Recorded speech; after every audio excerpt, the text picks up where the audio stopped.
Well, hello, everyone. Hope you're well and having a very pleasant start to this afternoon. My name is Ella Woger. I'm the COO of Invest Puerto Rico, which is the entity charged with the attraction of new business to the island. Now, today, it really is my pleasure to welcome you all to this very important virtual event where we will highlight what the island has to offer in the growing innovation and entrepreneurship ecosystem.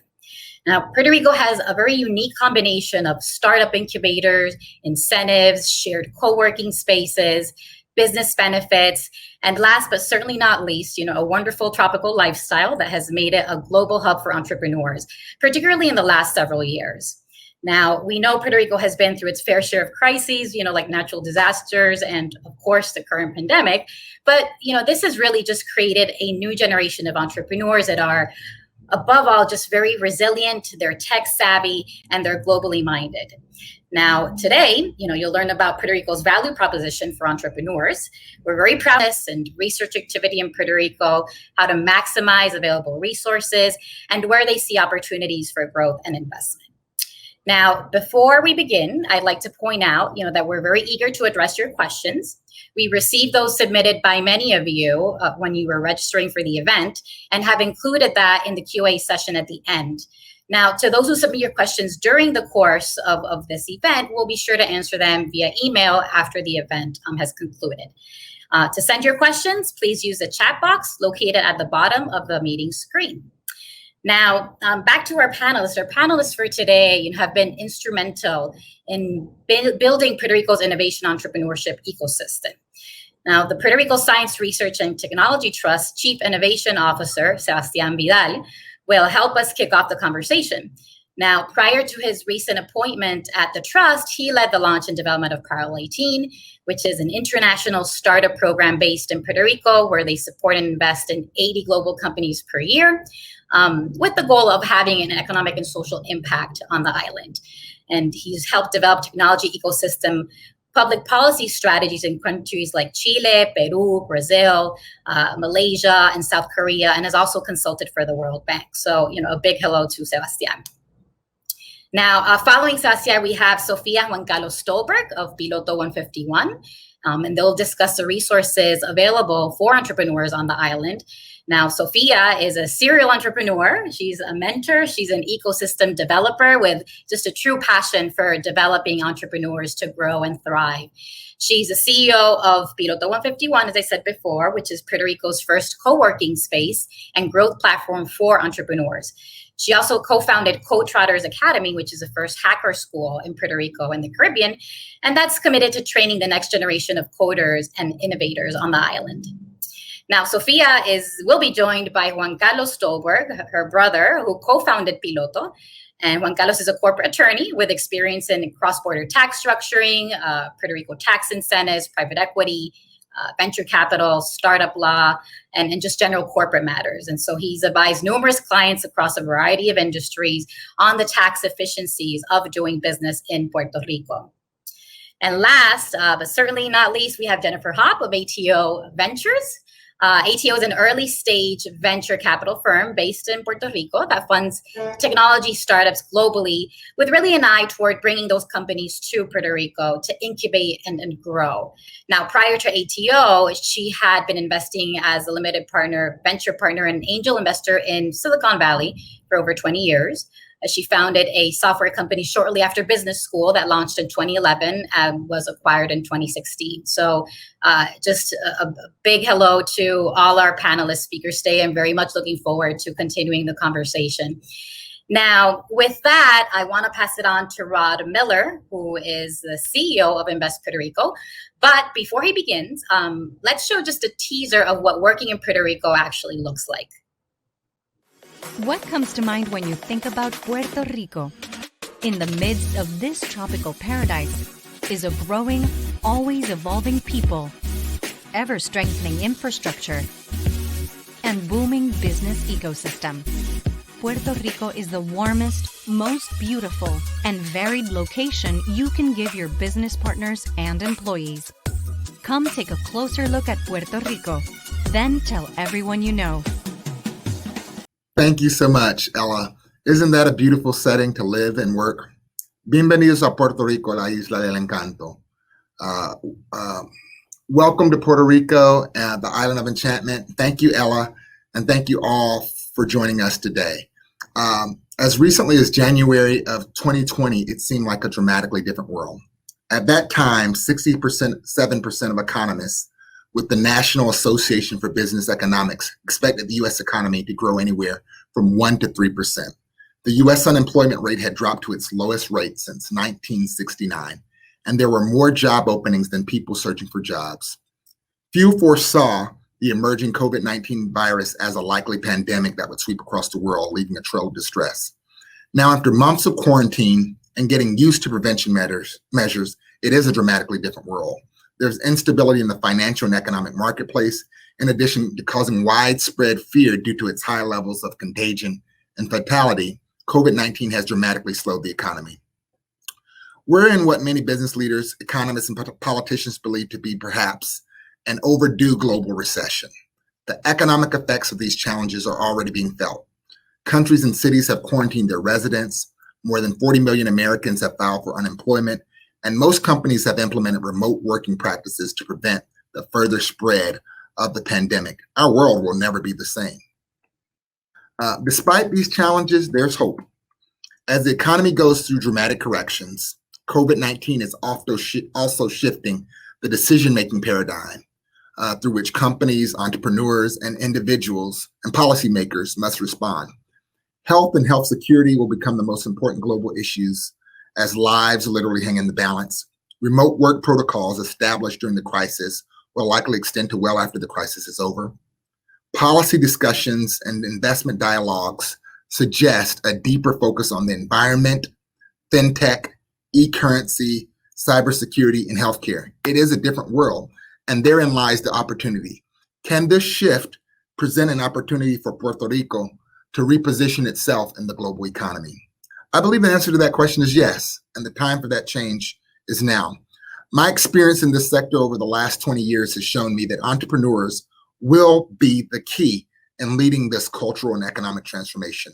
Every major economic shift throughout history, whether industrialization or the rise of the computer age, has created new pockets of wealth and opportunity. And the combination of the pandemic's impact on the global economy and the long-standing economic issues related to market stability and economic inequality mean that now is the critical moment for Puerto Rico to act differently. These realities can only be counterbalanced by the proliferation of new technologies, increased access to global markets and information, accelerated investments pushing the world to be where it needs to be for us as humanity to survive and move forward. Puerto Rico boasts the needed building blocks to be a significant entrepreneur and innovation player on a global scale. And we'll talk a little bit about the building blocks that make Puerto Rico's entrepreneurial ecosystem so exciting. I'm not going to share all the good stuff, but the highlights that I'm going to share now really do point to a clear trajectory of innovation and opportunity. More than 15,000, and here are a few of those highlights. More than 15,000 people have participated in entrepreneurship initiatives led or backed by the Puerto Rico Science Research and Technology Trust. Startup program Parallel 18 has helped over 200 startups raise more than $10 million in just over 4 years. And I know Sebastian's on, he may have even newer numbers than those.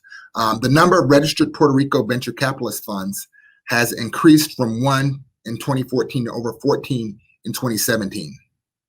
Puerto Rico ranks #1 in Latin America in capacity for innovation and boasts the highest rates of companies using digital tools. Puerto Rico ranks #1 in the region in rates of higher education and training. Puerto Rico ranks #2 in Latin America in the rate of digital skills amongst the population. Puerto Rico really has emerged as a technology hub, attracting pioneers and innovators in cutting sectors like AI, blockchain, and cryptocurrency.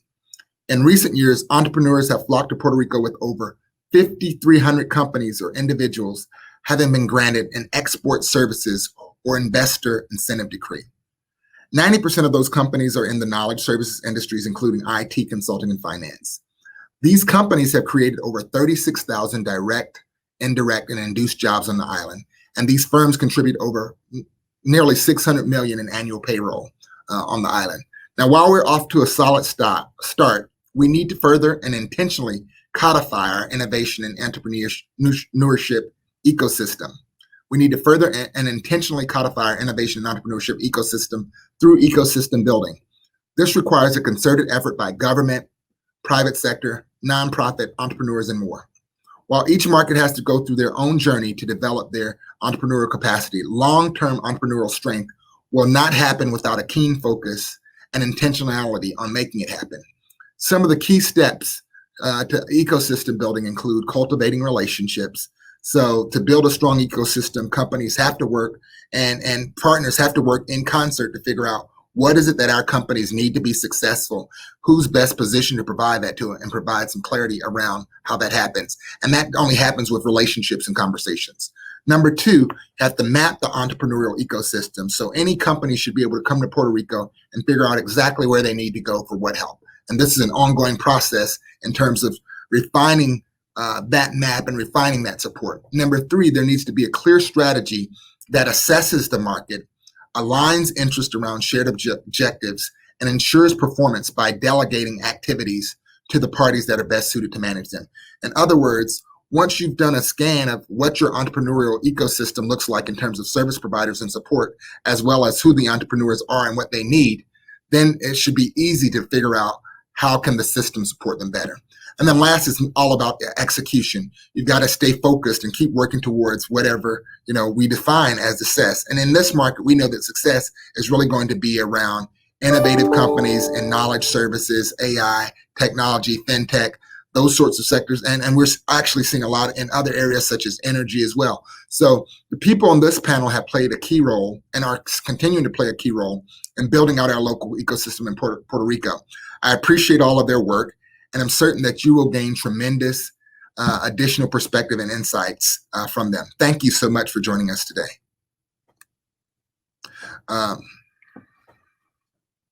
To insert Puerto Rico in the global entrepreneurship scene, we created a position that could leverage relationships on and off island to promote our local innovation and entrepreneurship ecosystem to attract startups, talent, and remote workers.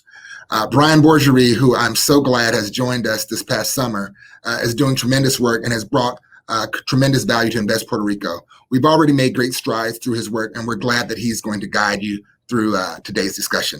Thank you, Brian, and enjoy all. Thanks, Rod. Thanks, Ella, for the introduction. As was mentioned, I'm Brian Bourgerie.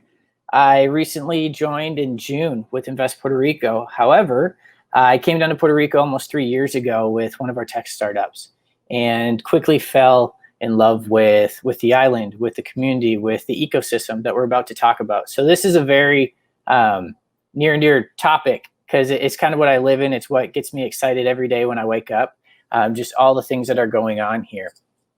So to start out, I just want to give a little bit of background on Invest Puerto Rico and what we do and how that ties into the ecosystem in innovation, entrepreneurship, investment, and how we can work together. Because as is mentioned, in any ecosystem, we need to work together. It's not just one person, it's not just one company, it's not the government, it's everyone working hand in hand.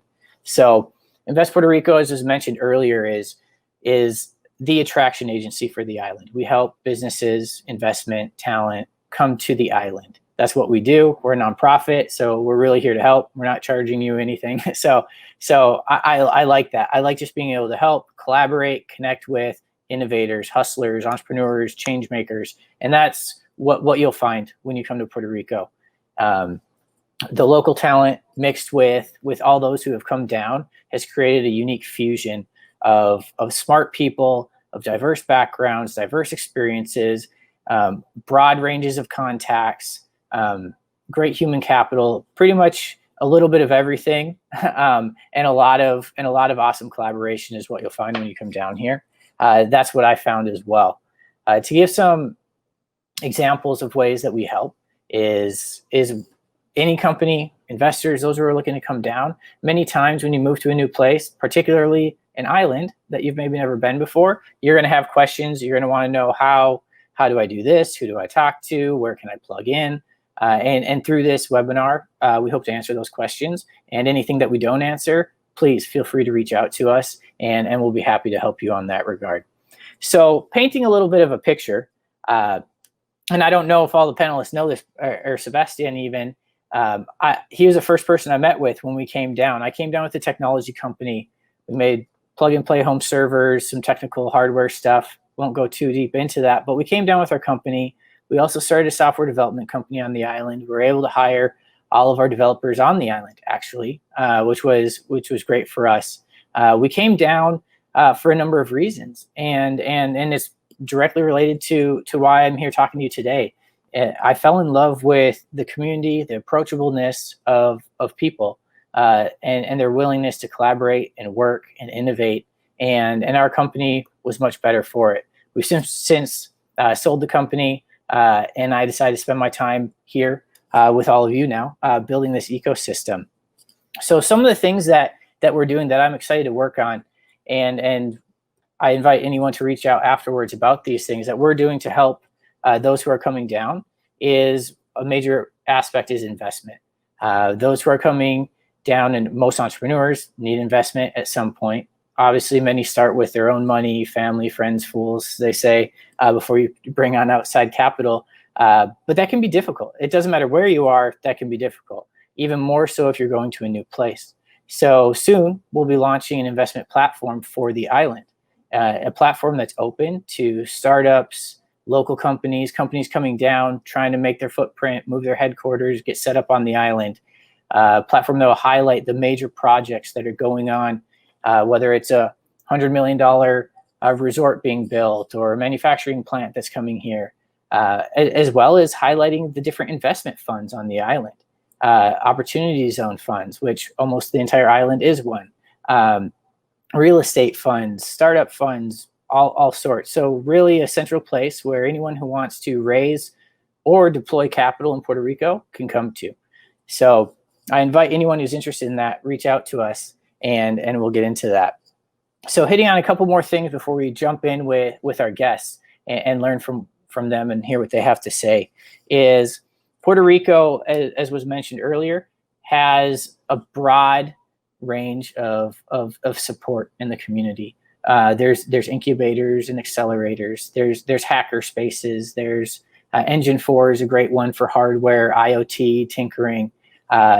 We've recently had the entire island equipped with 5G from 3 different carriers around the entire island, including now we're having 2, and one very major and open 5G hub, collaborating, doing things with other 5G hubs in the States, and really on the bleeding edge of new technologies of connectivity and security.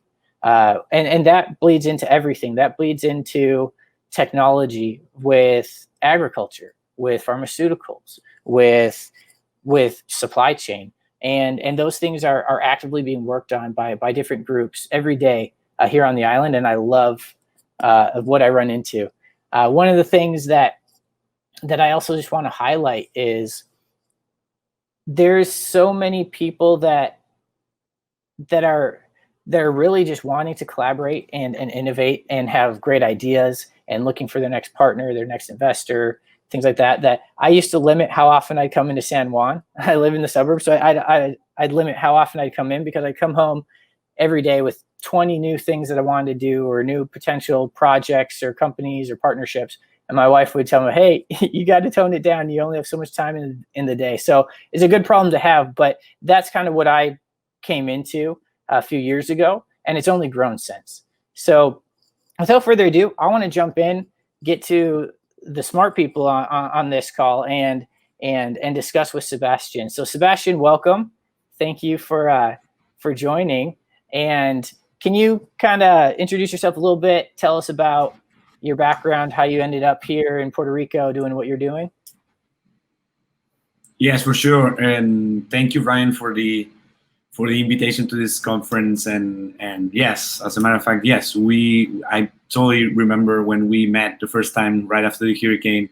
You were developing some crazy stuff and great innovation in the island. So thank you for that. I am Sebastian Vidal. I'm currently a Chief Innovation Officer of the Puerto Rico Science, Technology, and Research Trust, the innovation agency of Puerto Rico, also an NGO, a 501c3 in the island. I came here to Puerto Rico in 2015. I'm Chilean.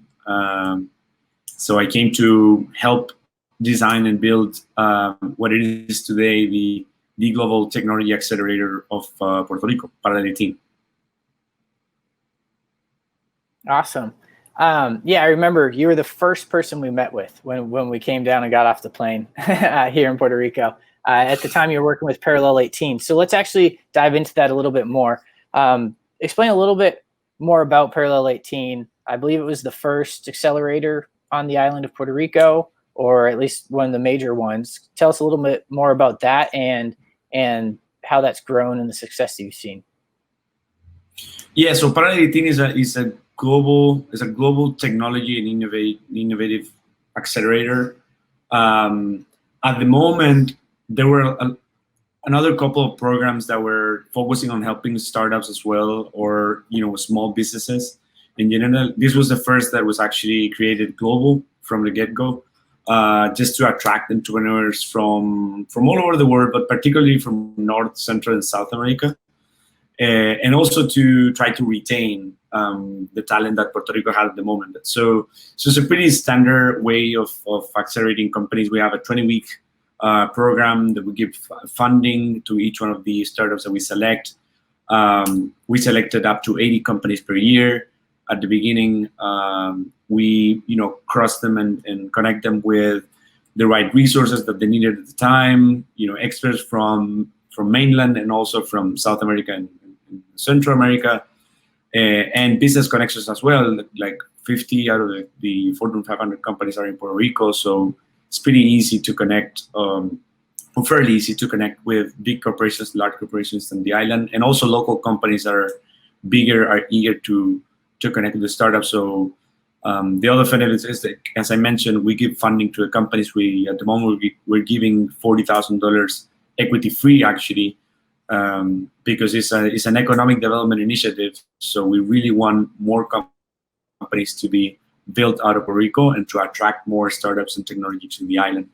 So that's pretty much what Panelists 18 is. And at the moment, we have gone through, as Rob was mentioning, supporting more than 200 companies. I'll say roughly a little bit over 50% of them are international and 50% are local. All sorts of stages, I'll say, and as of now, we have seen investment going up, spiking actually, and companies growing in Puerto Rico and elsewhere. So pretty exciting. What types of companies have you seen coming through? Like, what are some high-level demographics of the type of companies that? Yeah, to be honest, that has changed a lot. I think the innovation ecosystems are growing and at the same time are changing every year. Our audience or our clients, our entrepreneurs are a completely evolving animal. Every year is a different thing. It's a different trend, and also it's a different place to be. So I believe at the beginning it was kind of pretty different from what it is today. And what that I mean, at the beginning we were seeing probably 70% of our companies were B2B, 30% were B2C for obvious reasons. It's a little bit harder to target consumer-based products in Puerto Rico if you're target inside Puerto Rico. If you're target elsewhere, that's fine. And most of them were technology-based startups. A small percentage of them were consumer products utilizing innovative strategies and also technology as a business model. That eventually shifted a little bit after the crisis that we have had. This hurricane, for example, it shifted a little bit the scope of the solutions that we receive in terms of more resilient stuff, more hard innovation, trying to solve the most critical challenges of the island. Let's talk about food security, energy, health issues, which are global challenges as well. But I think a percentage of entrepreneurs start to understand that those big problems needed to be solved. So we saw a different type of solutions coming out of anywhere in the world, but also being created in Puerto Rico. Awesome. What are some of the most unique or surprising either startups or outcomes that you've seen since you've been working in the ecosystem here?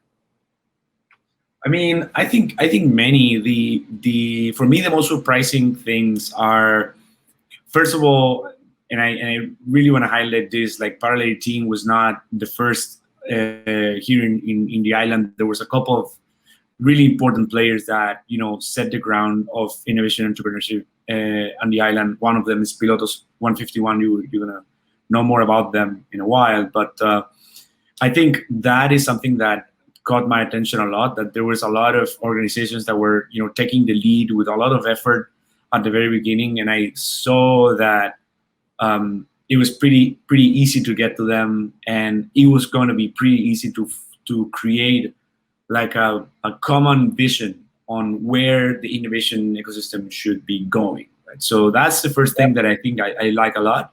It's easy to find people that is leading this innovation, but it's also easy to find people that is running companies and running government organizations or NGOs, and are literally a phone call away, which is pretty different from where I come from, for example. Yeah. So I think that's interesting. The other thing, surprising thing that we have seen is, like the ability of the Puerto Rican entrepreneurs to, rise up as soon as something, adverse happens. No, and a few things have happened during these 5 years, which I'm not going to get into it, but everyone knows about it. And I think I have seen, tremendous talent getting more innovative every single time, coming up with interesting and creative solutions for the challenges that the island are proposing. And just give you a couple of examples, we are probably our best cases, examples of companies are coming from the health industry.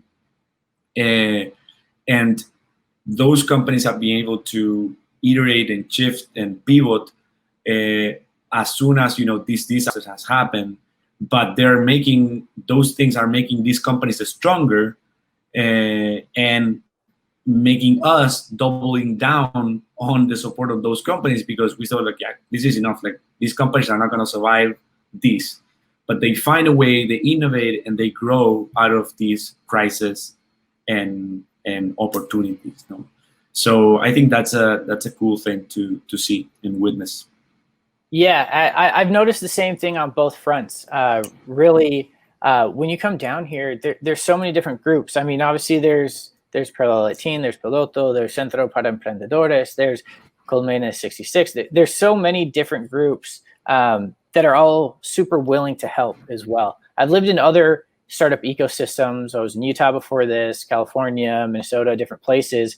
And that accessibility that you're mentioning is one of my favorite things, because I mean, like I said before, I talked to you my very first meeting when I came down, just randomly got set up. I was able to speak to lawyers, even some government people on my first day. Now, obviously that's not necessarily everyone's case, but that sort of thing would never happen, or I could spend a year and never get in contact with the right people in a larger or maybe different ecosystem. And that's one of the things that I think there's a lot of power here.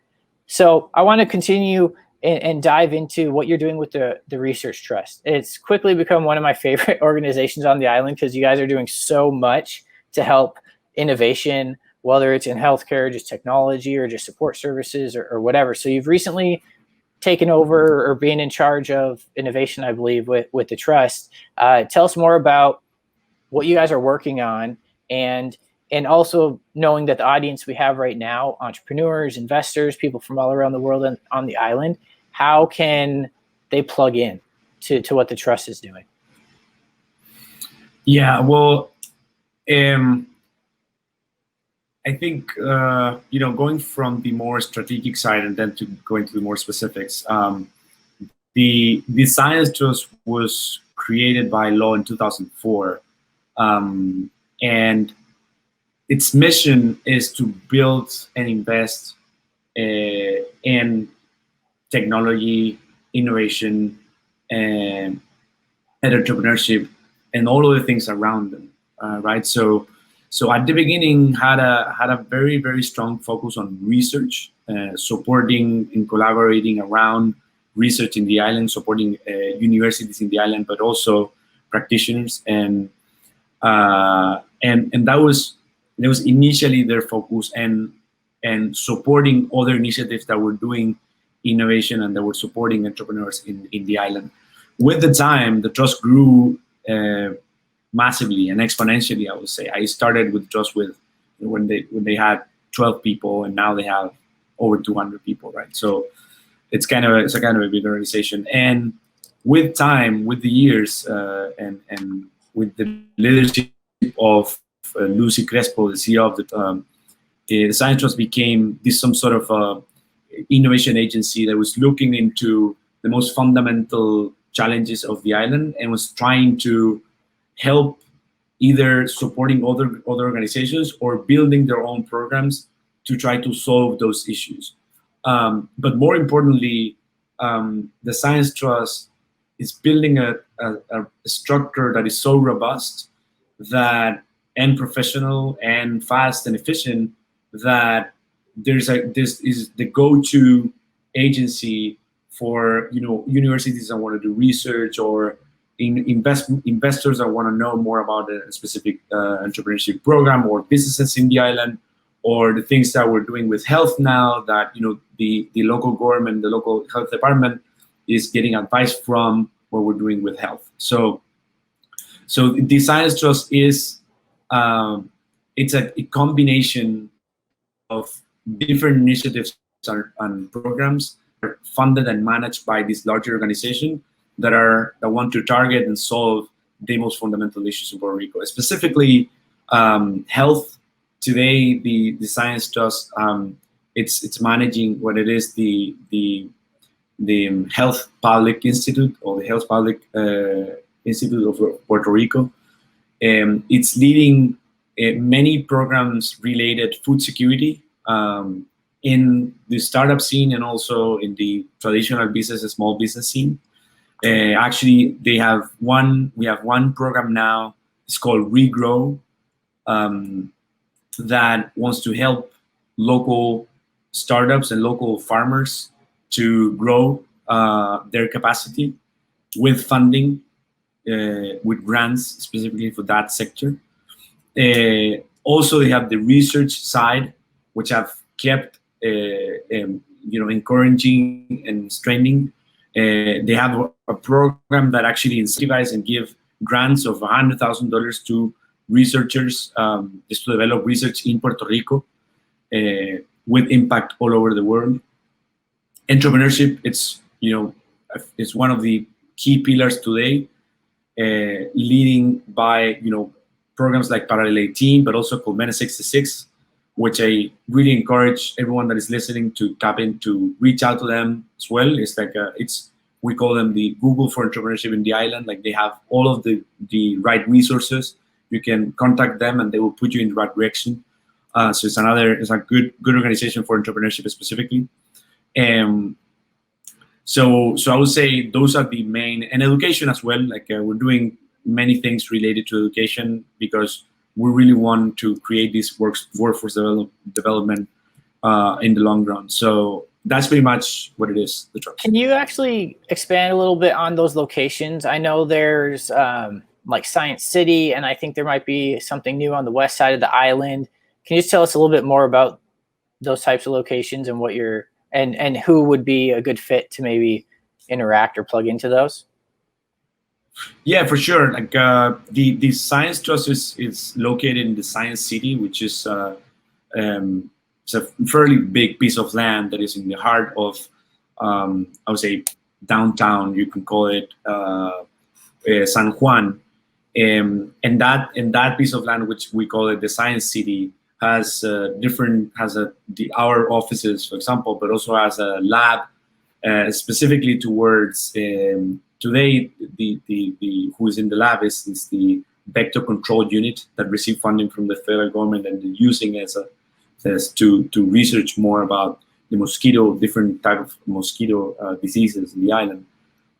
There's many more space, and there's a specific benefits for companies and actually talent that want to relocate in the science or invest in real estate there. One of the specific benefits that they have is that if you actually work there and build facility there, your employees will pay no income tax, for example. They have another facility, which is where I am located today, which is Parallel 18, which is even further into the coast, close to the ocean.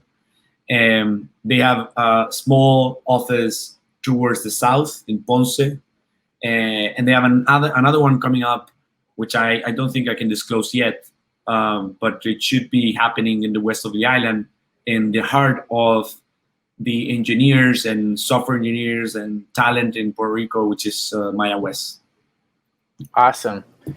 Well, we'll jump into some more. We got to move on, but thanks for the time. We'll be together with some more questions after all of this. Now we're going to move along to Sofia and Juan Carlos with Piloto 151. Hi. Hey, guys. How you so much doing? for the invitation. Super excited to be here with everyone. Yeah, thank you. So Sofia and Juan Carlos, Piloto 151. Also, one of the first places I landed, fitting with the name Piloto, I guess. When we came down. And tell us a little. Let's start with that. Tell us a little bit more. What is Piloto 151? People might hear it, but they don't really know all that you guys do, because you guys do a lot. Sure. So Piloto 151 was launched in 2013. At the time, we were the first co-working space on the island. Okay, and now, fast forward, 7 years later, we have 4 locations and we manage over 60,000 square feet of commercial real estate. So a lot has happened since. But going back to what Sebastian was saying, before Parallel 18 and back in 2013, there weren't that many support organizations out there doing the type of work that they're doing today. So the ecosystem was very different. And we've had the privilege of being able to be important players in the ecosystem and also watch it grow with other support organizations that are helping entrepreneurs at every stage. Awesome. So let's actually just dive into that a little bit. What are some of the specific things you guys do? I mean, you provide services for entrepreneurs. And again, many of the people listening are probably wondering, well, how do I plug in? What do I do? What do I need to look out for? And I know we did, even as simple as I need a mailbox for a company I'm trying to start. Tell us about all the things that you guys are involved in now. Great. So yes, we absolutely have become one of the soft landing places for many entrepreneurs that come to the island, even before they get to Puerto Rico, right? Because one of the things that we do very well is that, like you mentioned, we provide mailboxes and virtual offices for a lot of our members. And the interesting thing about that is that, of course, you can open it from afar. And the address is a key part of not only incorporation documents, but also opening a bank account, getting all of your municipal licenses in order. So with our virtual office, members can take advantage of our permits, and then we have fast track permitting, which is really key here on the island. And in addition to that, they can use the address for all types of business purposes, including registered agent services, and of course, mail management. And we have a very sophisticated mail management system. We are a certified mail receiving agency, the only co-working in Puerto Rico to actually do that. And with that mail management service, you are able to piece by piece, parcel by parcel, manage your mail. We open and scan, we forward anywhere in the world, we even deposit checks. So that usually becomes the first point of contact for a lot of people that come down here, just because it is so convenient. And we do eliminate a lot of that red tape to get started early on. But in addition, of course, we are co-working. So we have all types of memberships, from dedicated workstations and open layout formats to private offices and suites. And recently, we've also expanded to other services that we provide entrepreneurs as well. So we do staffing services. We help entrepreneurs find tech talent, also through our coding academy, which it was the first in Puerto Rico and the Caribbean. And we do all sorts of entrepreneurial services for entrepreneurs as well. So yeah, Oh, go ahead. I could add a little bit to that. Co-working spaces are great for relocation, not only limited to Puerto Rico, but worldwide. Because when you're coming to a new place, you're typically looking around. You may lease a spot for 6 months or a year. You may change neighborhoods. You may be in a completely different part of the island, 1 year or 2 years ago. But you want a central place of focus where you receive all your business address, where your company is headquartered, and that stays constant throughout time. It's very important to keep that separated from changes in your personal life. Absolutely. So some of the other things I want to broaden the picture. So thanks for that breakdown on Piloto. And just in the few years I've been here, I've also seen the broader ecosystem grow. Now there's more co-working spaces of different types, filling maybe different niches, things like that, which is great. I mean, that's a good sign that the ecosystem is growing because we have things popping up everywhere. One thing I've also enjoyed is you guys have hosted a lot of events, and you have and started many series. Like there's Women Tech Over, there's one I won't say online, but yeah, there's some fun ones that you guys have done just for the communities, for technology, for different things like that. Kind of tell us how that came to be and what you've seen and how you've seen the ecosystem grow through maybe your events and just interactions. Absolutely. I think that's a great question, Brian. Thank you for asking it. So back in 2013, we were the first co-working space. Nobody really understood what co-working was. Now everyone takes it for granted, right? Fast forward 7 years. But back then, co-working was very new in general in the world. And here in Puerto Rico, we were the first. So what we saw in the ecosystem was, the very beginning of a nascent ecosystem coming together. A lot of small events that had taken place, they didn't have a clubhouse, a place where everybody could come together and that would really serve as that starting point to foster those interactions and that networking that would then continue to fuel the growth of our ecosystem. So we started doing a lot of events. And on everything that you can possibly imagine, from starting up a company and getting through all the permitting, to IP law, to how to raise capital, to even pitching. We, at that point, also brought Founder Institute to Puerto Rico, and were very much involved in creating that first accelerator for technology companies, very early stage companies.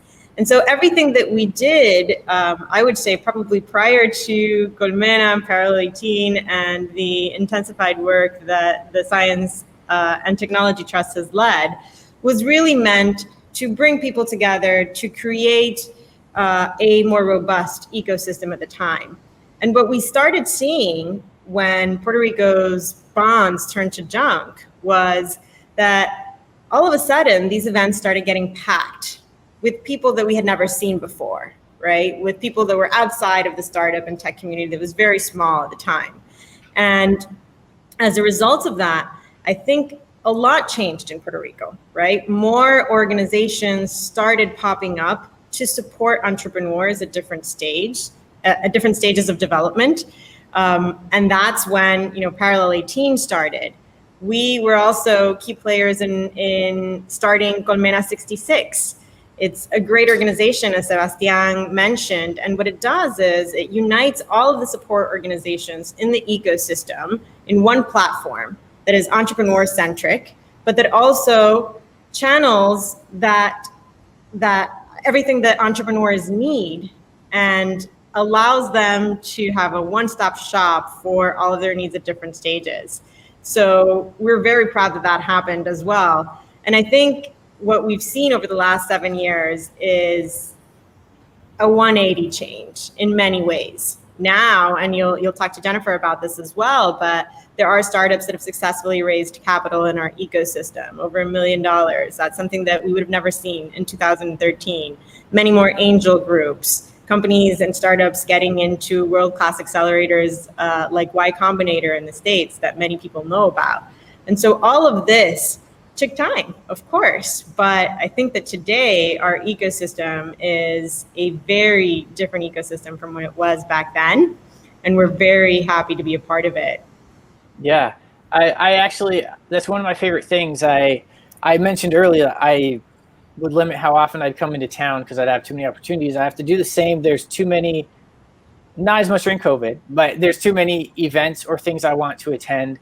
Even we started an entrepreneur group called Uncommon Entrepreneurs a little over a year ago. We've had over 1,000 different people, different unique people coming to our events, just free networking.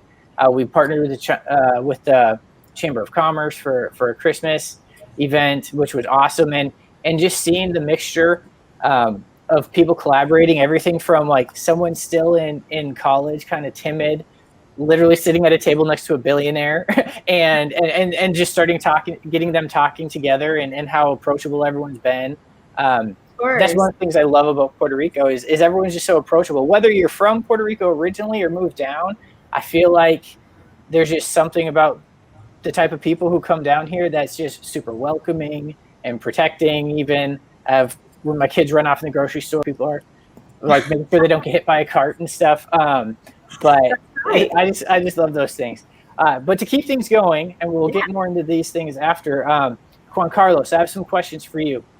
So a major reason why some companies will come down, or many times why they find out about Puerto Rico before they fall in love with the millions of reasons to come down, is there's tax incentives. There's unique opportunities, both for global citizens as well as United States citizens specifically, for coming to the island. Can you share just a little bit about what those are and what that looks like for entrepreneurs and innovators wanting to come down? Well, since the inception of the Commonwealth, Puerto Rico's always offered tax incentives throughout a variety of industries, right? Everything from manufacturing to aviation to maritime, film, you name it, there's incentives. The most recent set of tax incentives, besides the new code of tax incentives that I'll talk about in a little bit, were Acts 20 and 22, which were promulgated in 2012. And one of them, 22, was for new residents to enjoy capital gains tax treatments. And the other, 20, was export services. If you have a company in Puerto Rico and you're exporting a service from Puerto Rico to clients located outside of Puerto Rico, that company will enjoy a flat rate of 4%. Now, these tax incentives, as all tax incentives, were created with the intention of fomenting and promoting economic development. And they have been very successful. It took a little bit of a time to kickstart, but we have seen over the past 5 years that they have really helped at economic development. We have had, just on those two incentives, there's been over $200 million of revenues for the local treasury. There's been $1.2 billion in investment. There's been 36,000 jobs created. So we're seeing the great effects of those tax incentives. And, tying that into entrepreneurship, Act 20, for example, is a fantastic way to attract startups. And we have seen that. We have seen it in Piloto 151. I've seen it in my practice and the practices of other colleagues, because essentially a startup can, work here, create IP, and export it to the world at 4%. This is not only great for the founders, it's great for investors as well. And in fact, the flip side to that is that you can also have funds that invest in startups, or funds that are managing or serving as the investment advisor and the GP to the fund from Puerto Rico, working as a startup and enjoying these benefits. And Jennifer will talk more to that with her fund. So it's been a huge success. All the tax incentives in Puerto Rico last year were codified into Act 60, which is a code of tax incentives. And the reason for that code was to eliminate tax incentives that weren't really generating revenue for Puerto Rico, not providing that extra value, and then simplifying it into one law. So we're making good progress. There's still a lot more to go, but it is a phenomenal place to do business, enjoying great tax benefits and enjoying Puerto Rico. Yeah. There, Ryan, that many of our members also, they come down to Puerto Rico for the tax incentives, but that's not why they stay, right? Mm-hmm. So alluding to what you were talking about and also what Sebastian was talking about, there is so much more here on the island. Yeah, absolutely. I mean, we sold our company and I didn't have to be in Puerto Rico any longer with our kids and everything, but we're here. So we're still here. We're having twins actually in February, so we're on the island. So surprise. Yeah. So last thing on that, on the incentive side, because it is something, although it's not the only reason. One of the reasons that we came down as a company was there's tax credits for like R&D, and a lot of innovators, a lot of new companies, startups, entrepreneurs are very R&D focused, and there was R&D tax credits for up to 50% of our R&D expenditures on the island back in a tradable tax credit. That's something unique. Actually, here is there's a pretty healthy tax credit marketplace, so to speak, where those can be traded or sold, so you could be getting cash back. So tax credits, Act 20, which is open to everyone, not just companies coming down, but anyone, investor tax credits, and then there's film, there's agriculture, there's health and doctors. There's something for everyone. I feel like it's almost like the buffet of help. But in the end, it really gives those startups and entrepreneurs just a little extra boost to do what they do best, and that's create value for the world with their products and services. So thanks, both of you. We'll chat some more in the group Q&A. We're going to move now to Jennifer Hopp with ATO Ventures, another awesome player here in the ecosystem who all of you should meet if you come down. And Jennifer, thanks for joining. Thank you so much for having me. So let's dive right into it. Tell us a little about yourself. You come from, well, you've started and run companies, but right now you spend your time as an awesome investor here on the island who cares and really sees, I think, what Puerto Rico has to offer to the world. Share a little bit about yourself and why you're planted here in Puerto Rico. Sure, absolutely. So I'll go over the background very quickly, but it all stems back from Sebastian, who you heard from the very beginning. It was back in 2016, and Parallel 18 was just getting started with their first gen. And I had just sold my company and was doing some angel investing at the time. Happened to know someone in the first generation, but didn't know anything about it. And this person, a friend of mine, said, you just sold your company and you haven't started working yet. I was planning to go into venture capital full time. And he said, so why don't you, during this break time, come down and visit Puerto Rico? And I thought, I've never been there. Sure, why not? But then I started immediately feeling guilty. I've been working literally since I was 10 years old. And this was the first time after selling my company that I was in limbo, and I just felt so guilty traveling around that I called him back and I said, you mentioned you were in this accelerator thingy. Do they have a demo day? So I was already doing quite a bit of angel investing. And so he put me in touch with Sebastian and Lucas at Parallel 18, who did whatever they do to vet people they invite, and called me up and said, hey, why don't you come down and work with the startups? So I felt good about that. It was now a work trip where I could actually be productive. So I got on a plane, I came down and spent my first week here working with startups at Parallel 18, and just was absolutely blown away by the caliber of the companies and the program. I just couldn't believe that it was their first generation. I've been in Silicon Valley for 26 years. I've started companies, I've raised venture capital, I've invested in companies, I've been an LP, which is an investor into venture capital companies. And so I've been around this kind of environment for a really long time. So I didn't really know what to expect coming to some place where it was so new. And I was literally just blown away. So I kept coming back. I came back for Gen 2 and Gen 3. And after about a year and a half, I said, forget it, I'm moving here. And it's just exactly what we've heard you say, is that, I just really fell in love with the people here. For me, it wasn't about the taxes. I knew about that, since the time I had started, and that wasn't enough to make me move. But what made me move was the energy and the warmth and the welcoming of the people, as well as what I saw as an incredibly vibrant startup community that was just getting going. And I just saw an incredible amount of opportunity here to be a part of what I think is going to be one of the greatest stories of our time with regard to innovation hubs spawning. Yeah, so let's continue with that. You think Puerto Rico, and I agree, by the way, it could be one of the greatest innovation hubs of our time. Why do you think that? Everyone says they're going to be, Austin does, whoever, everyone says they're going to. Why do you think Puerto Rico?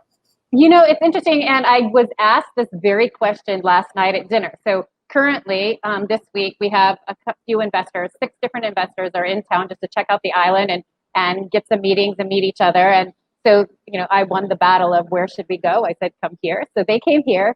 And we were at dinner last night, and that very question was posed by one of the investors and really challenged me a lot in saying, Puerto Rico, it's an island, you're barely getting going. We all want to be the innovation hub. We tried this in another community in Florida, and we've had a lot of backing, and we just couldn't make it work. So what makes you think you're going to be able to? And I really look at it as there are, after spending so much time in Silicon Valley and really studying this, in fact, back in, 2017, it was actually the Science Trust that brought me down to speak about how do we turn this in Silicon Valley. And I said, first, we don't want to be Silicon Valley, right? So we're not trying to become Silicon Valley, but what we do want to be is a place where startups and companies can come to innovate, and what makes this possible, right? True innovation hub. And to me, it comes down to 6 ingredients, and I'll let you dig into these as much as you want to. But it's alignment, university, particularly STEAM universities, talent, capital, and culture, right? So those 5 ingredients are key to building a startup innovation hub. And if you're missing any of those components, then you're not going to succeed. And that's what happens. And this conversation last night, as I got through kind of some of why I'm talking about Puerto Rico and why I think it's going to be a success, I kind of went through the list. So do you have all these? And they were missing 2. And I was like, see? So, but Yeah. but I feel like we have each of these key ingredients. And I'm happy to dive into why I believe that on each of them, or what those ingredients mean, if it's of interest. Yeah, let's spitfire go through those, because I agreed with everything you said, but I couldn't remember all of them. So let's go through just real quick on all of those. Yeah, so quickly, alignment is when you're talking about the public and private sectors have to both want it. So not only the government and companies, but also the people. If any of those people are not aligned and don't want to turn into an innovation hub, you're really going to get pushback, and it's not going to happen. So that's number 1. Number 2 is universities, in particular STEAM universities. If you look at all of the major innovation hubs, particularly in the US, but I think probably this holds true elsewhere as well, there's always at least one core university, particularly one that's strong in STEAM education and entrepreneurship, right? You look at the Bay, we have Cal and Stanford. You look at Boston, they have not only Harvard, but many other strong universities, obviously the same in New York and Austin. There's always a cornerstone university that's helping, and that we could talk about why that university becomes key. And here we have those universities that are very strong in STEAM education. And I joke about this because nobody knows, except for Google, Apple, Microsoft. They all know, because they steal our engineers. So the bigger we make this community, the better, because our engineers do want to stay here, and so or come back. So the more we build, we will be better. So we do have incredible education system here that nobody knows about. And then the third item is talent that comes from both universities.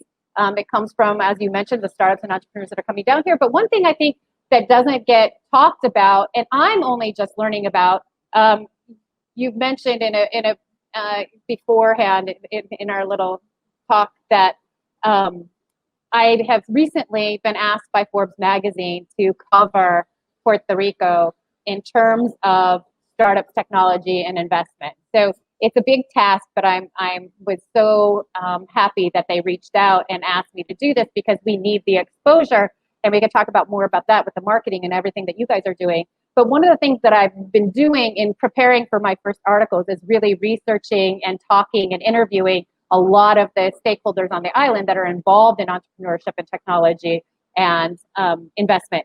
And one of the things that I've learned that I wasn't fully aware of is just how much of the population outside the metro areas are not necessarily aware of the opportunity that exists with regard to entrepreneurship. But when you go out and talk to them, so like the Foundation for Puerto Rico has been doing an amazing job reaching out into the island and starting to talk to them about entrepreneurship and what's out there, they're excited. So not only are they are talented, educated, skilled workers, but they aren't pushing back on entrepreneurship. They see it as an opportunity. They want to be involved. And so they see it as an opportunity for themselves as well as for their children. And so we have this very large untapped labor force that is eager to get involved, in addition to the students we're churning out in university and the startups and entrepreneurs that are coming down. The fourth aspect, and the last two will be fast, except for culture. I'd love to dive into that. But capital is pretty obvious. We've had a lot of people talking about the capital that's on the island, but in the past, a lot of the capital has come from government sources, and that's where you got the PR Science Trust, Science Technology and Research Trust, which formed P18 and Colmena and Best PR. A lot of those things are funded by government, and even Foundation has gotten a lot of grants. But you're now seeing a lot more PE funds, and Juan Carlos mentioned this, and so did Roderick. I think that you're starting to see more private equity funds, hedge funds, opportunity zone funds, real estate funds, and now slowly you're seeing more traditional venture capital funds, which is what I do.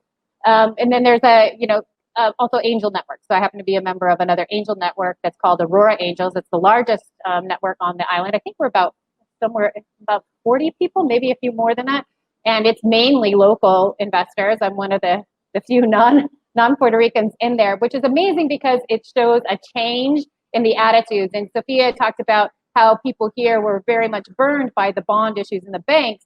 And now they're letting go of that fear in order to support what they believe will be the next wave forward, which is entrepreneurship. And so they're letting go of that fear and beginning to get involved as investors in the ecosystem. So we're really seeing a lot of change there. And then the last one that actually is a longer conversation, and so I won't dive into it unless you ask me to, because it'll take a couple of minutes, is culture. And that's, I think, where we really have to spend the most time, because the other four we have innately, and culture is just developing. And I think one of the things that really makes Silicon Valley work is that we really have this give mentality. And what I mean by that is it's not transactional. When you go to other environments outside of Silicon Valley, and it's not just unique to Silicon Valley, but any place where this sort of networking and ecosystem really works, there's this sort of mentality. Outside of that, you'll have something very transactional where it's kind of like, I'll do this for you, but what's in it for me? With the culture that really binds, is the glue in Silicon Valley, it's really this understanding that you don't get caught up in the need for reciprocity, but rather the understanding and belief that if you do better, the network does better, and therefore I do better. My slice is bigger. So I think that one of the things as those who are watching, who are already part of the ecosystem, it's on us, our responsibility to make sure that we continue to foster the message that there is enough room at the table for everyone. Everyone is welcome. We really have to teach our startups, and we're seeing this already. So I'm not saying this doesn't exist. I'm saying this will be key going forward for us. And part of the reason I think that we do have the opportunity to succeed where others have failed is because you look at Puerto Rico and the pride and solidarity. And one of the keys is startups have to think of themselves as part of a team. Even if you've got your competitors, right? You're all part of the same team.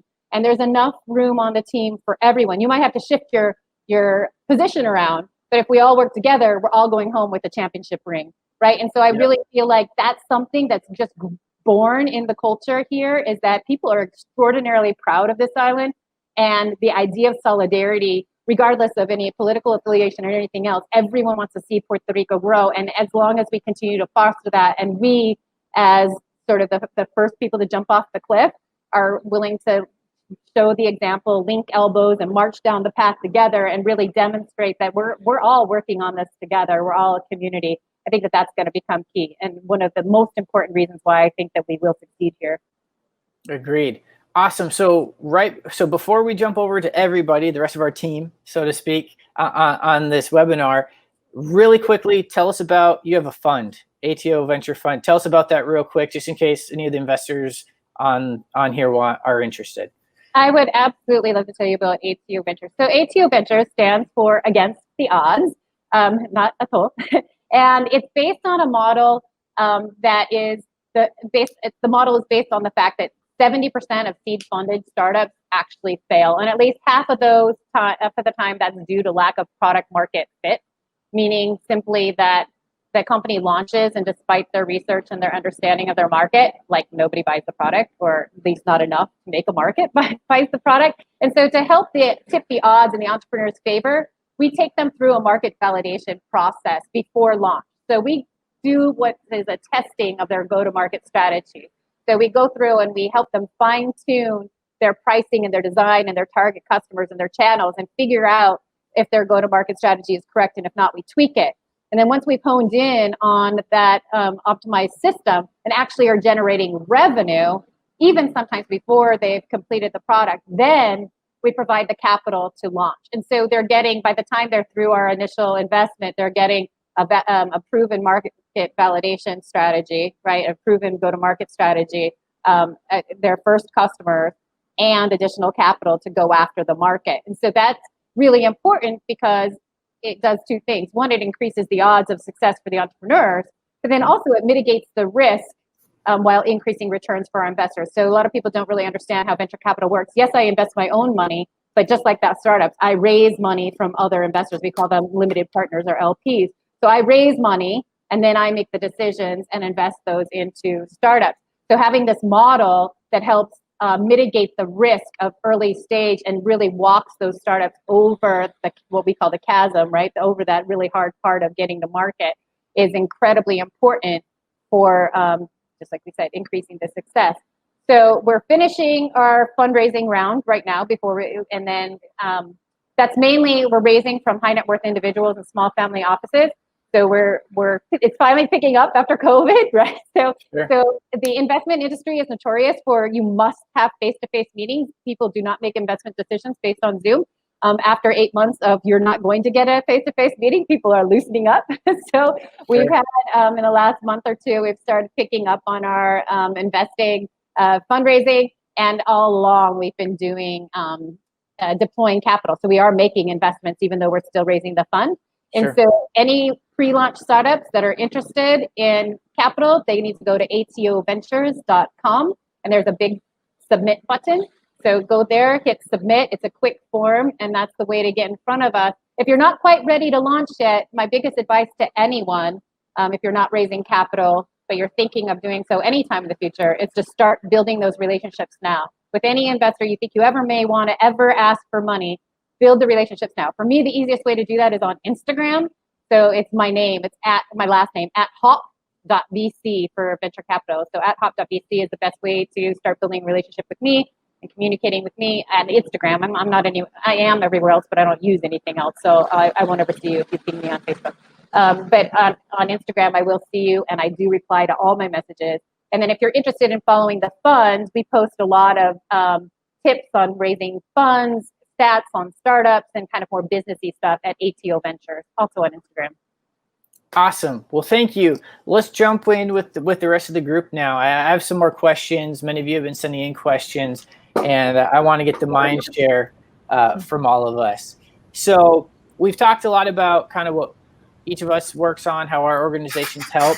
Now I want to kind of broaden the tent, so to speak. So we'll start this one with Sophia, but the question here is, what resources that aren't represented here in this webinar have you found to be very useful or important for entrepreneurs and innovators here on the island? Wow. Well, I have to say that a lot of us are here at the table, but there are many organizations doing incredible work for entrepreneurs at every single stage. So Grupo Guayacán is one of those. And they're actually the longest standing entrepreneurship organization in Puerto Rico, the first one, right? They've been around for over 20 years now. I think it's probably 21. And they have programs at every single entrepreneurial stage. So from idea all the way through to high growth ventures. So if you're an entrepreneur and you're looking for support, they're a great place to start. Colmena 66, we've already talked about it. They can show you in the right direction. And we have Centro para Emprendedores, which you alluded to as well, Brian. They're incredible for entrepreneurs that are also getting started. We now have Endeavor in our ecosystem as well. So that's really great because they're focusing on the real scale up companies. So as I mentioned earlier, right now in our ecosystem, we have support organizations across the board. And I would add, Jennifer, to your 5 pillars there, that support organizations is one that I would add, right? We have so many in so many different entrepreneurial stages to support entrepreneurs from literally getting started to raising capital to going through the entire pipeline all the way through high growth. So definitely encourage all the entrepreneurs that are watching us right now to connect with any of us as well, personally, right? So you can connect with me at Sophia Stolberg and all the channels, or through Piloto 151 as well. But we're more than eager to help everyone get started, launched, and for sure, what we're looking for is scale. Yep, for sure. Great. Sebastian, do you have anyone you want to add, or any other resources? Yeah, for sure. I think it's interesting to see specific examples. Like there's a specific example that actually Sophia mentioned that went into YC, this company called Brain High. Both Puerto Rican founders that went to UPR in Maya West, which Jennifer was mentioning. And if we start from there, that's where the talent started with a university. Then they went to a program supported by Guayacan, which is another entrepreneurship program called iCorps, that they helped them validate the idea. Then they went into Parallel 18. We give them funding to validate the startups and their business model, like $40,000. Then they went into YC, and we invested in them, and a few other local angel investors invested in Brainhand as well. Interesting thing, they came back to Puerto Rico to hire locals and to also attract or repatriate local talent because of the tax incentives, which is another benefit. So there you have like 5 elements in the whole startup journey. And there's still some gaps, but you can see that if you're starting a company, you can find most of the things that are valuable in that journey. Awesome. Juan Carlos or Jennifer, anything you guys want to add? There's so many, and so I know you guys are putting together a list. But there's out in Maya West, you've got BTEC, you've got the new Bravo Foundation one that they're starting, and the name is escaping me. I mentioned Foundation for Puerto Rico. So there's so many organizations. I think Comena lists over 200 support organizations now. Over 300, and you can actually find them on their website. So there is a whole map for entrepreneurial navigation, and all of the support organizations are listed in that map on their website, comena66.com. Awesome. We've also created a list that you can find on Invest Puerto Rico's website that also broadens into, for example, Juan Carlos helps with taxes. There's CPAs, there's tax attorneys, there's other lawyers you might need, there's other service providers, human resources. There's lots of providers. So between everyone you're hearing here, Invest Puerto Rico's website, you're going to find probably way more than you can call and talk to, but there's a lot here. Actually, just to continue on, I have a question that I want Juan Carlos you to start with. Is being a service provider for companies of all sizes, what are the demographics, or give us some highlights of the types of companies you've seen come down and which ones you've seen thrive? That's a good question. I've seen pretty much every industry out there. We're seeing in a lot of tech, obviously, a lot of fintech lately. Blockchain companies are coming down here. A lot of marketing companies, e-commerce companies. We're seeing healthcare companies, even some, a lot of renewable energy companies. After Maria, we had a big surge in renewable energy as well. So really, it comes across the board. I think that in terms of potential high growth, healthcare, like Sebastian mentioned, is certainly on top. We have a great history of healthcare in Puerto Rico, pharma, the backbone of the economy, since the 60s and 70s. And I think now blockchain and fintech, particularly with some banking incentives of international financial entities, are poised to have great growth here in Puerto Rico. But to be honest with you, we're seeing every type of service company that you can think of is coming to the island. Yeah, I've noticed the same. I think that's a really good thing, because when you're talking about entrepreneurial growth and creating a more robust entrepreneurship ecosystem, you really don't want to pick winners, right? By sector or by industry. you want entrepreneurship and high growth entrepreneurship to come out of every possible sector out there. And that just increases your odds of getting that home run that then can dramatically change the landscape, right? So we are seeing that, and that's great news. Yeah, that's actually another source of one of my good problems that I have, is that every day I have so many people reach out to me, whether individuals or companies of all types, and there's opportunity for all of them. There's networks to plug in, but my specialties are more on the technology, blockchain, decentralized hardware, whatever. Like, I have my specific skill sets, and it's almost like a full-time job trying to route everybody to everything, because most things, I see a lot of opportunity here on the island, in so many different ways. Before we move from that, Sebastian and then Jennifer, if you have anything you want to add to that, great. If not, we got a ton more questions people have. Keep going, because I totally agree with what they're saying, and the numbers that we have as a program also validate that. Like, it's completely diverse and dispersed. Of course, we have some successful companies, but I think it's pretty spread. Yeah. Cool. Well, so moving to the next one thing I do want to add on the resources side, besides organizations and service providers, one of the best resources is literally just connecting with someone who's going to connect you to 10 more people and 10 more people.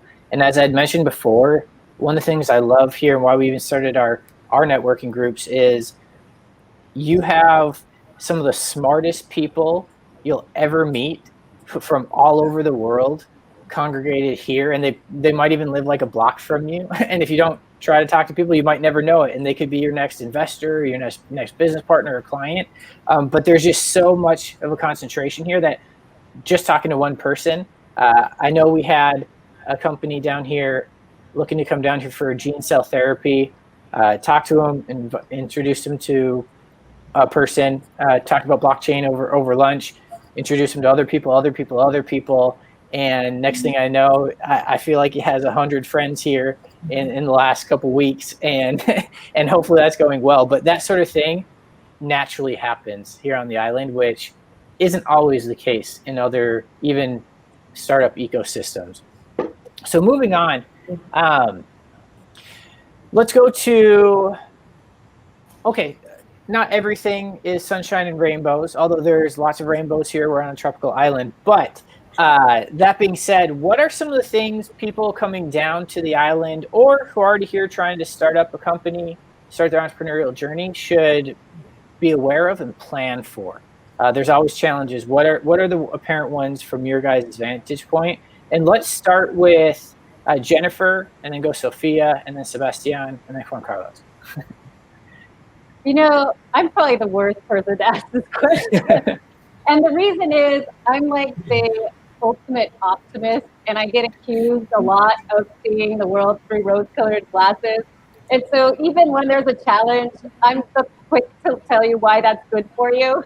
So yeah, I mean, I think that I can't even think of a challenge that I feel like is a real challenge, and so I'm going to sound like I'm biased, because every little thing there's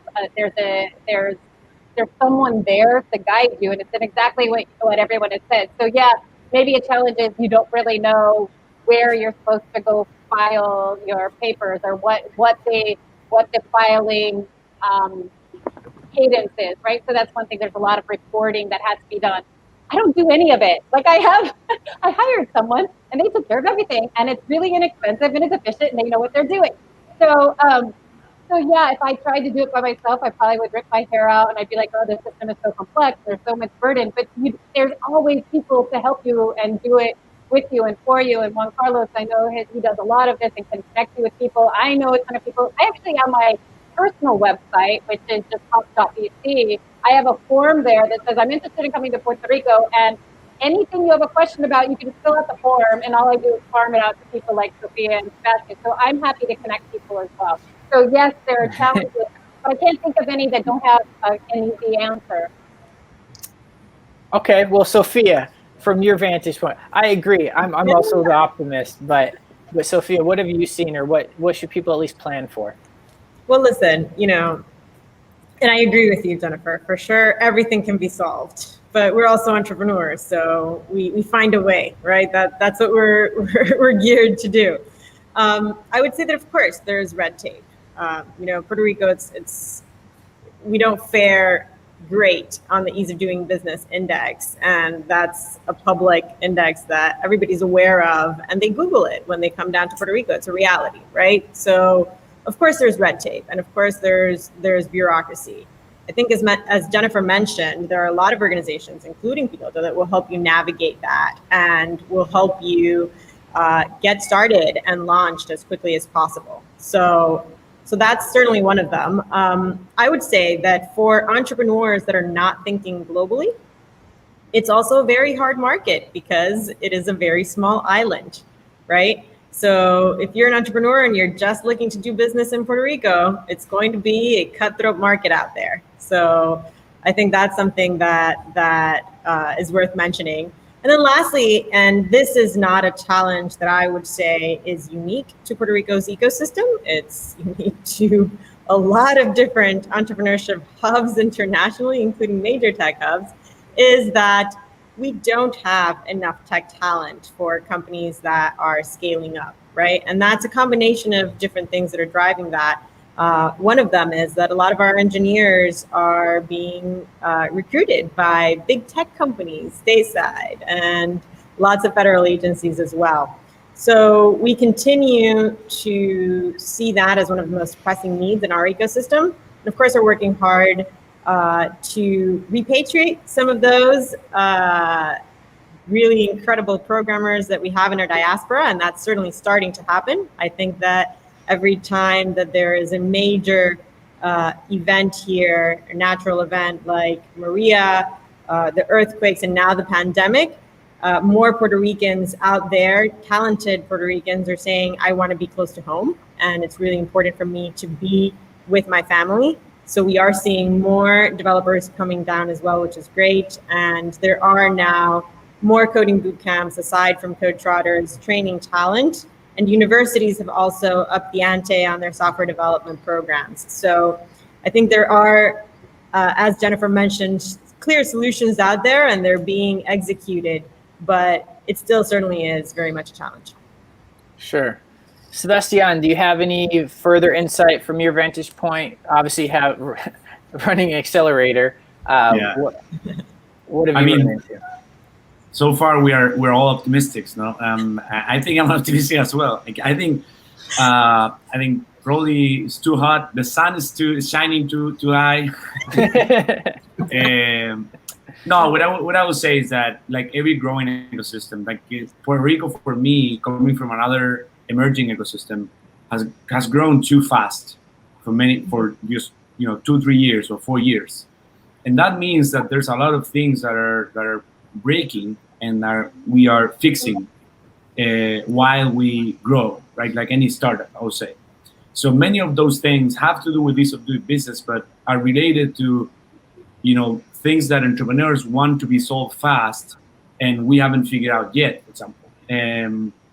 So I think it's an organic path that we're experiencing of, we need service to be faster. We need banks to reply faster. We need, those things we need to go to the next stage of this ecosystem journey, to really get to a more mature ecosystem innovation. So I wouldn't say those are challenges that are hard to solve. I would say that, entrepreneurs need things. Just to give you a specific example, we have a couple companies that raised more than 5 million, but we have one that raised 5 million that is local, and we have another one that raised 10 million that have a significant operation in the island, and they're both looking for talent.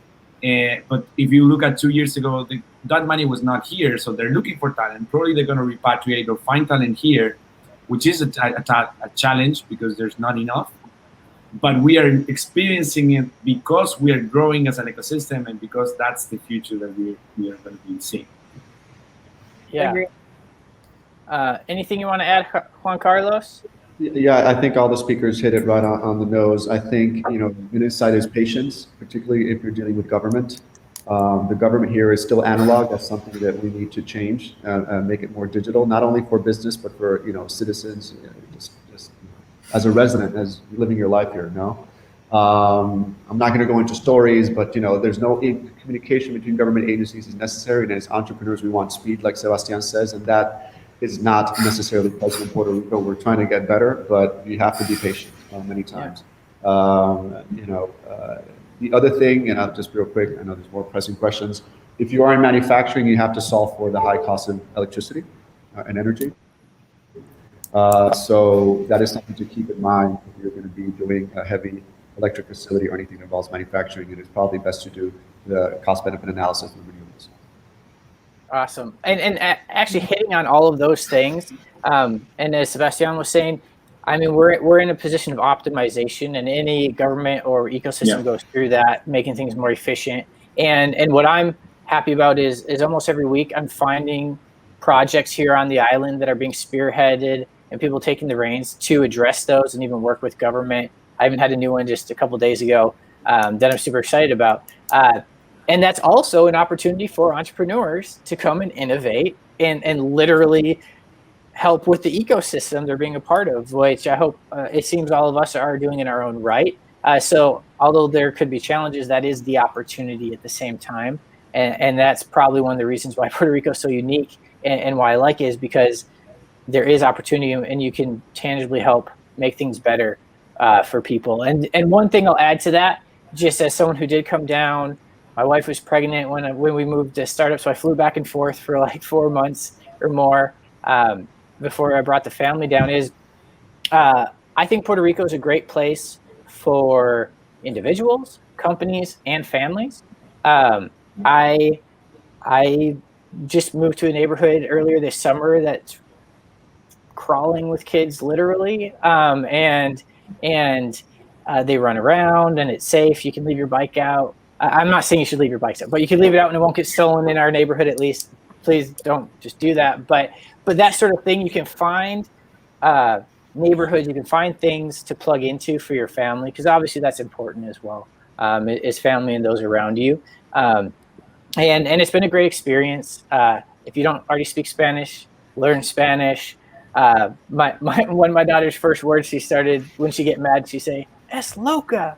So maybe I should have did better at teaching her Spanish, but she would just yell "loca, loca" as her bad word. But anyways, so I just want to hit on that family aspect as well, because many times we think about business. I know I do, but family and those other aspects are important. But there's a plethora of Facebook groups and organizations in different neighborhoods and people who are all working together and collaborating and making communities, everything from education to I don't know, anything, housing, real estate, whatever. So we're out of time. We didn't get to all the questions. What we'll do is we'll follow up. We'll be sending out an email. We'll send out answers to questions. We'll also make sure that the contact information for all of us is available for you. Thanks everyone for coming. Thank you. Thank you.